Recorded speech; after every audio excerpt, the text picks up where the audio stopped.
இப்பதான் புரியுது இந்த லைன்ல ஏன் இன்னும் BS6 ஒன்னும் தரலன்ட்டு. வாய முன் ஏந்து போட, ஏதா அசியமா பேச போற. மைசூர் டு ஈரோடு ரெகுலரா போற வழியை விட கொஞ்சம் டிஃப்ரெண்டா டிராவல் பண்ணலான்ட்டு கொலேஹால் அந்தியூர் வழியா இந்த பஸ்ல டிராவல் பண்ணியிருந்தாங்க. தயவு செஞ்சு என்ன மாதிரி புதுசா ட்ரை பண்றேன்ட்டு இந்த வழியில போய் மாட்டிக்காதீங்க. கரண்ட்லி டிராவல் பண்ணும்போது என்னோட சிச்சுவேஷன் எப்படி இருந்துச்சுன்னா எப்படா இறங்குவோங்கிற மாதிரி இருந்துச்சுங்க. அதை விட என்ன கொடுமைனா இப்ப புதுசா SETCல சீட் கம் ஸ்லீப்பர் பஸ் விட்டுருக்காங்க. அது இந்த மோசமான லைன்ல தாங்க மைசூர் வழியா மடிக்கேரி வரைக்கும் போகுதுங்க. மைசூர்ல கரெக்டா ஒரு 2 மணிக்கு எடுத்தாங்க.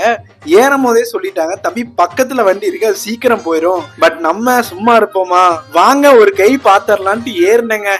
அந்த வண்டி ஜஸ்ட் 5 மணி நேரத்துல ஈரோடு போயிடும். ஆனா நம்ம வண்டி கொலேகால், ஹரனூர் அப்படி போய் அந்தியூர் வழியா ஈரோடு போகுங்க.